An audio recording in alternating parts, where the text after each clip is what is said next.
할렐루야. 여러분들과 인사하실 때 주님께서 당신을 위해서 죽으시고 부활하셨습니다. 이렇게 한번 인사하실까요? So English congregation, we are providing the English translation by the cell phone. 우리 주보에 있는 것을 참조하셔서 할 수 있도록 도우시기를 바랍니다. 예수님께서 사망 권세를 깨트리시고 부활하셨습니다. 아멘. 부활의 첫 소망이 되시는 주님께서 주시는 평안이 여러분 모두에게 더 풍성히 넘쳐나시기를 주님의 이름으로 축원합니다. 우리는 지난 사순절과 고난주간을 보내면서 주님의 고난과 죽으심을 묵상하며 또 우리도 조금이나마 주님의 고난에 동참하는 시간을 보냈습니다. 주님께서 놀라운 기적과 이사를 행하신 후에 만일 그냥 그렇게 십자가에서 죽으신 것으로 끝나셨다면 기독교의 역사는 계속 이어지지 못했을 것입니다. 그만큼 예수님의 부활은 우리 신앙생활에 있어서 굉장히 핵심적인 사건인 것이지요. 하지만 여전히 우리가 믿는다 하면서도, 크리스찬이라고 하면서도 이 부활의 신앙의 고백을 갖지 못하고 교회를 다니시는 경우들을 적지 않게 보게 됩니다. 하긴 그것도 이상할 것이 없는 것은 예수님의 제자들도, 그리고 예수님을 따라다니던 많은 사람들, 그들도 예수님께서 부활하셨다는 사실을 처음에는 믿지 못했기 때문이죠. 어쩌면 예수님께서 십자가에 달려 돌아가신 그 장면이 너무도 처참했기 때문에, 또 그 기억이 너무도 생생했기 때문에 상상할 수가 없었을 것입니다. 어떻게 주님이 다시 사셔요? 예수님의 양손과 또 발에 박혔던 그 커다란 못이 생생하게 기억되었기 때문에 잊을 수가 없었던 것이죠. 심지어는 예수님께 돌아가신 후에 병사들이 예수님이 정말로 죽었는가를 확인하기 위해서 옆구리를 커다란 창으로 찔렀습니다. 물과 피를 흘리셨죠. 게다가 이미 예수님의 시신은 돌무덤에 모신 상태입니다. 커다란 돌문으로 막아두었습니다. 그뿐만이 아니었죠. 무덤 앞에는 경비병들이 굳게 지키고 있었습니다. 그런 상황이니까 제자들도요, 그리고 많은 따르던 사람들도 사실 무엇을 더 기대할 수 있겠습니까? 그런데 예수님께서 부활하셨습니다. 아멘. 미리 말씀하신 대로 주님께서 부활하셨습니다. 하지만 아무도, 그 누구도 예수님께서 정말 말씀하신 대로 부활하셨다라고 생각하지 못했지요. 그저 예수님의 시신이 없어진 것으로 생각했습니다. 사복음서를 종합해보면 본문의 직전의 상황은 이렇습니다. 안식 후 첫날 아직 어두울 때에 막달라 마리아가 무덤에 왔지요. 다른 여인들과 함께 향품을 준비하여 왔습니다. 예수님의 시신에 향품을 바를 생각이었을 것입니다. 그래서 무덤을 향해 가면서 서로 말합니다. 누가 우리를 위하여 저 돌문을 굴려줄까? 여인 몇 명이 그들의 힘으로 열기에는, 움직이기에는 힘든 커다란 돌문이었다라는 것이죠. 그런데 가서 보니까 이미 돌이 무덤에서 굴려 옮겨져 있는 것입니다. 누가복음 성경을 보면요, 좀 더 자세하게 상황을 설명하고 있습니다. 그들이 열려진 돌문을 보면서 무슨 일인가 놀랐을 것입니다. 당황한 여인들이 무덤에 들어갔을 때는 더 놀라운 광경을 보게 됩니다. 문득 찬란한 옷을 입은 두 사람이 곁에 서 있는 것입니다. 여자들이 두려워서 얼굴을 땅에 대었다고 누가복음은 기록합니다. 적당한 표현을 찾지 못해서 그렇지 여인들이 두려워서 그냥 엎어진 것이죠. 그 두 사람이 여인들에게 말합니다. 어찌하여 살아있는 자를 죽은 자 가운데 찾느냐? 여기 계시지 않고 살아나셨느니라.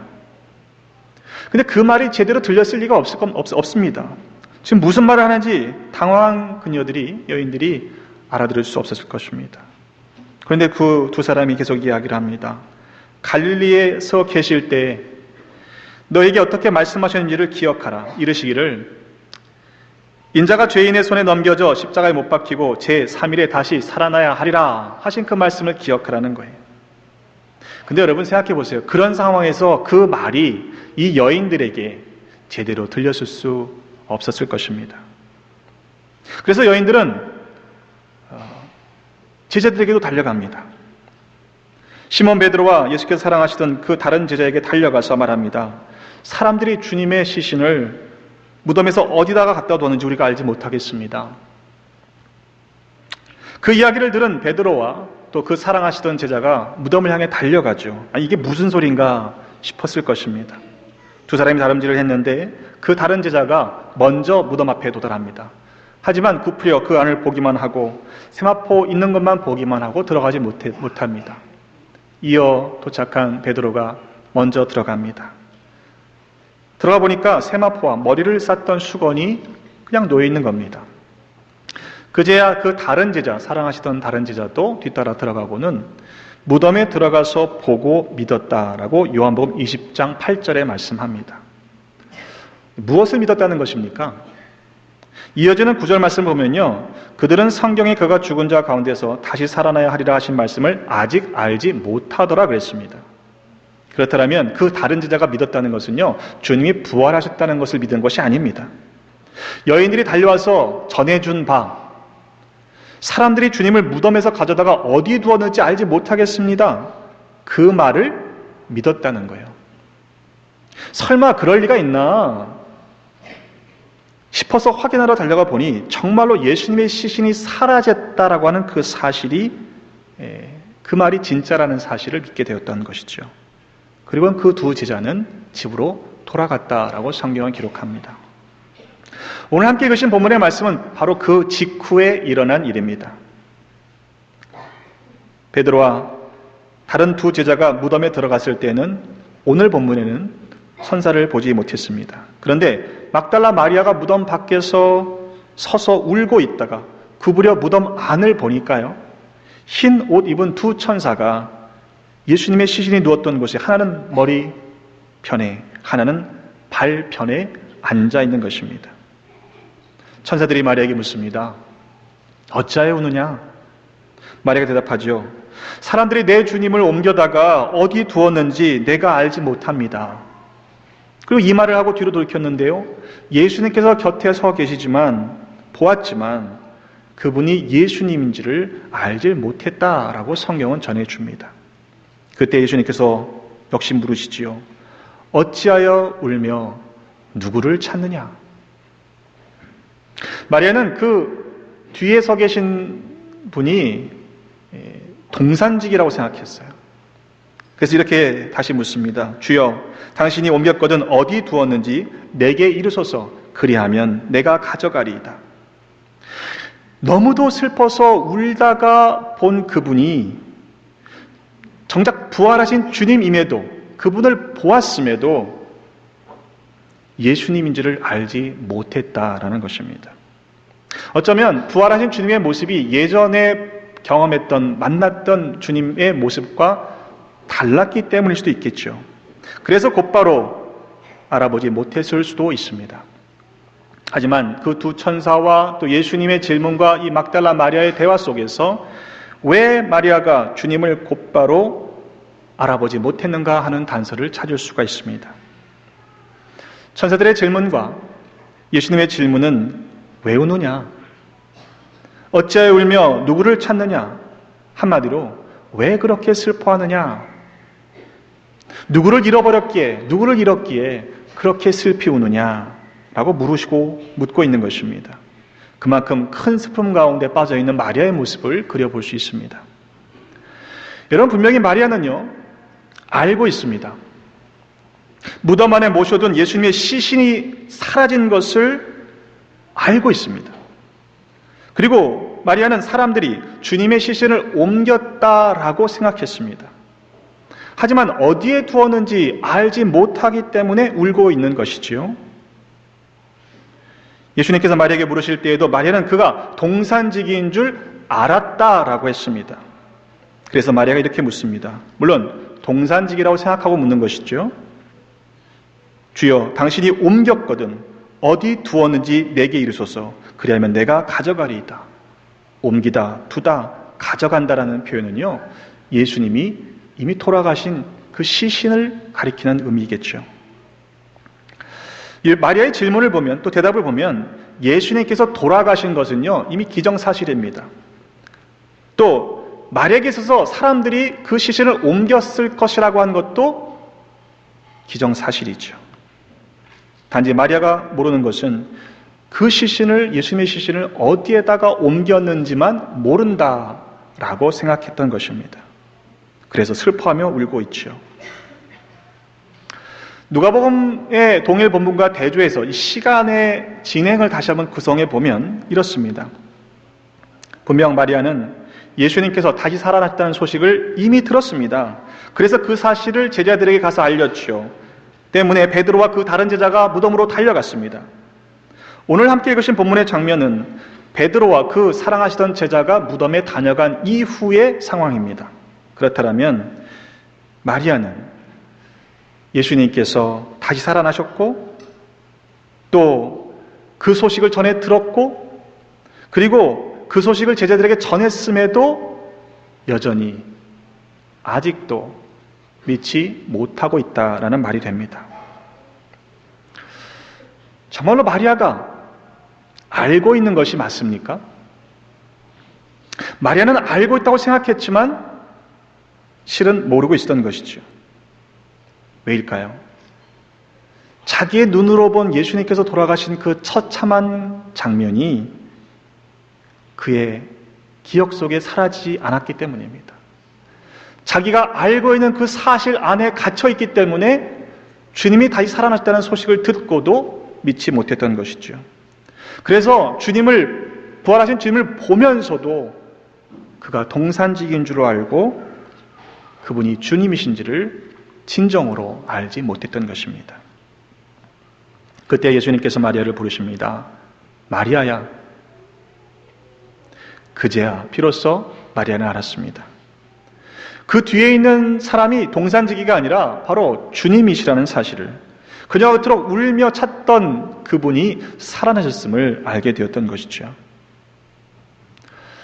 예수님이 살아계실 때 얼마나 자주 마리아 이름을 불러주셨을까요? 마리아야, 마리아야. 그 음성을 들었을 때 죽은 줄로만 알았던 그분이, 그래서 누군가 그 시신을 옮겨 놓았을 것으로 생각했던 그분이 정말로 다시 살아났다는 사실을 알게 되었던 것이죠. 지난 사순절 기간 동안에 우리 성도님들 중에 한 20여 분이 함께 모여서 시편과 신약 성경을 통독했습니다. 근데 자주 경험하는 건요, 성경을 정확하게 읽는 것이 결코 쉽지 않다는 사실입니다. 분명히 읽을 때는요, 눈으로 정확한 글자를 입력했어요. 그런데 머릿속에서는요, 내 입으로 나가는 소리가 다른 소리가 나가는 경우가 적지 않습니다. 그러니까 조그만 글씨를 잘못 읽은 것이 아닙니다. 전혀 다른 소리를 냅니다. 왜일까요? 내 생각이 실은 보는 것, 듣는 것을 선택적으로 받아들이기 때문에 그렇습니다. 여러분, 우리 눈에 보이는 것이 실은 다는 아닙니다. 우리가 듣는 소리들이 실은 다 진짜라고 생각할 수 없습니다. 분명히 예수님께서는 십자가에서 달려 돌아가셨습니다. 사실이 있죠. 그러나 지금 마리아가 울고 있는 시점을 보면 그때는 이미 예수님께서 부활하신 때입니다. 진리이신 예수님께서 말씀하신 대로 다시 살아나셨습니다. 그렇다면 그때에는 더 이상 울 필요가 없는 때였죠. 주님을 더 이상 찾을 필요가 없었습니다. 왜냐하면 바로 뒤에 예수님께서 계셨기 때문입니다.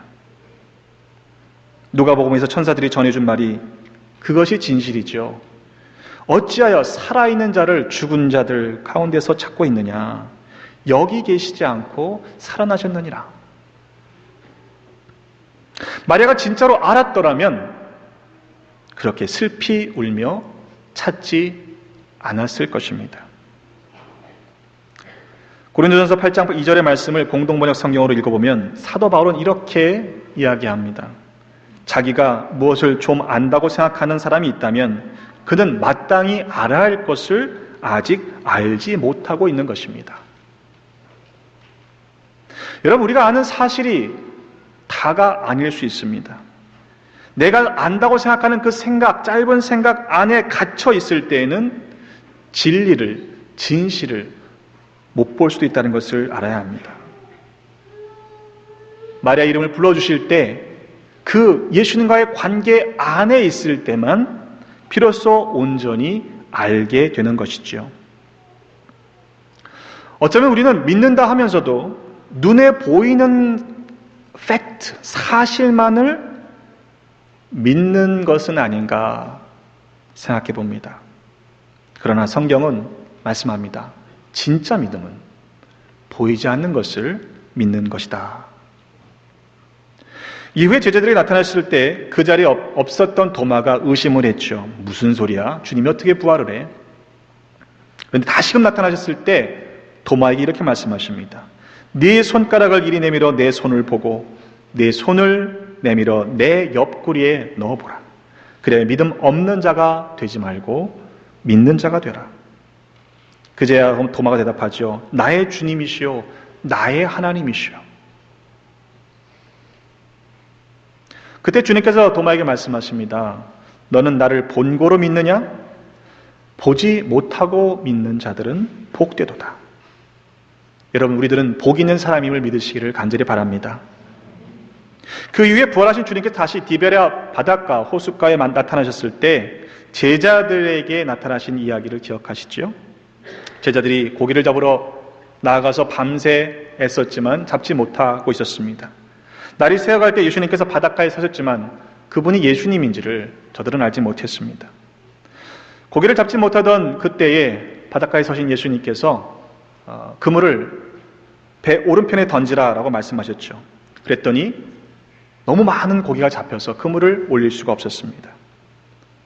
그때 예수님께서 사랑하시던 그 제자가 그 바닷가에 서 계신 분이 주님이심을 알았죠. 베드로에게 이야기합니다. 주님이시네요. 그때 베드로가 겉옷을 두른 후에 바다로 뛰어내립니다. 그리고 제자들과 함께 아침을 드실 때에 성경은 그때 제자들은 주님이신 줄 아는 고로 당신이 누구냐 감히 묻는 자가 없었더라 이렇게 기록합니다. 근데 여러분 좀 이상하지 않습니까? 3년 동안 함께 동고동락하던 예수님입니다. 그런데 뭐하라 그런 말을 썼을까요? 아마도 부활하신 주님의 모습이 전과는 달랐기 때문에 그런 기록을 했을 것입니다. 그러나 제자들은 알았습니다. 그분이 부활하신 주님이시라는 사실을 말입니다. 주님께서 전에 말씀하셨죠. 요한복음 10장 4절의 말씀에 보면 목자가 자기 양을 다 내놓은 후에 앞서가면 양들이 그의 음성을 아는 고로 따라온다라고 말씀하셨습니다. 여러분, 과연 우리는 주님을 알고 그리고 제대로 따라가고 있는지 이번 부활절에 다시 한번 우리들의 믿음을 점검해 보시기를 간절히 바랍니다. 아니면 여전히 내가 안다고 생각하는 그 어떤 것에 갇혀 살고 있지는 않은가 확인해 볼 필요가 있습니다. 바울은 자신의 변화를 빌립보서 3장 7절로 12절에 이렇게 고백하고 있습니다. 그러나 무엇이든지 내게 유익하던 것을 내가 그리스도를 위하여 다 해로 여길 뿐더러 또한 모든 것을 해로 여김은 내 주 그리스도 예수를 아는 지식이 가장 고상하기 때문이라. 내가 그를 위하여 모든 것을 잃어버리고 배설물로 여김은 그리스도를 얻고 그 안에서 발견되려 함이니 내가 가진 의는 율법에서 난 것이 아니요 오직 그리스도를 믿는 믿음으로 말미암은 것이니 곧 믿음으로 하나님께로부터 난 의라.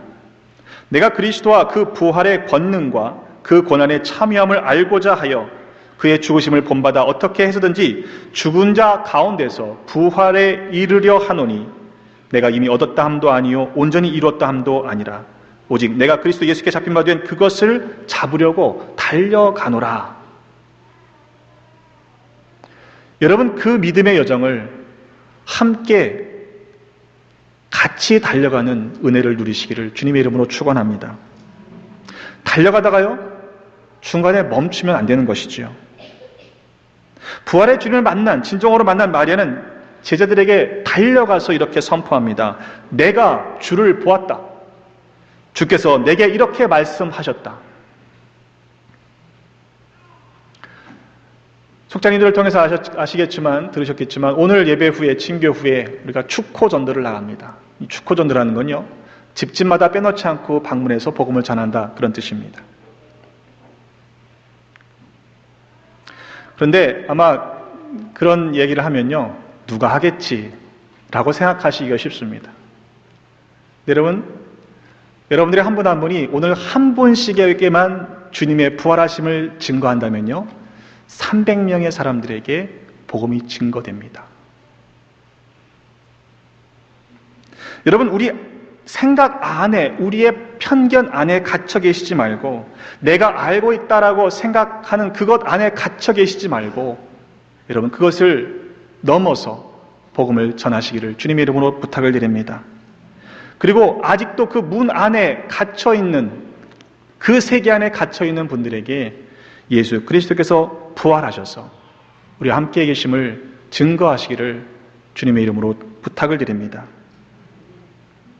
아직도 내가 알고 있다고 생각하는 자들이 있다면, 그 생각 안에 갇혀서 울며 누군가를 찾고 있는 사람들이 있다면, 그들에게 부활을 증거하는, 주님의 부활을 증거하는 그 복된 일을 감당함으로 더 큰 은혜를 경험하시기를 주님의 이름으로 축원합니다. 계시록 7장 16절로 17절에 이렇게 말씀하시지요. 그들이 다시는 줄이지도 아니하며 목마르지도 아니하고 해나 아무 뜨거운 기운에나 상하지도 아니하리니 이는 보좌 가운데 계신 어린 양이 그들의 목자가 되사 생명수 샘으로 인도하시고 하나님께서 그들의 눈에서 모든 눈물을 씻어 주실 것입니다. 이 땅에서 우리가 경험하는 슬픔, 아픔, 문제들 가운데 갇혀 계시지 말고 이미 부활하신 주님과 더불어 우리가 신앙의 여정을 달려감으로 말미암아 참 기쁨과 또 복을 누리시는 우리 모두가 되시기를 주님의 이름으로 축원합니다. 기도하겠습니다.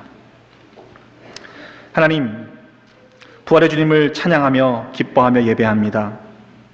우리로 하여금 진리의 빛 안에서 살아가게 하시니 감사합니다. 그러나 때로 우리의 삶이 슬프고 헛된 일들을 찾아 헤맬 때가 많았음을 고백합니다. 이후로는 길이요 진리요 생명 되시는 부활의 주님과 동행하며 살게 하여 주옵소서. 그래서 더 이상 슬퍼하지 않도록, 헛된 것을 찾아 헤매이지 않도록 우리의 심령을 붙잡아 주옵소서. 우리의 생명 되시는 부활하신 예수 그리스도의 이름으로 기도드립니다. 아멘.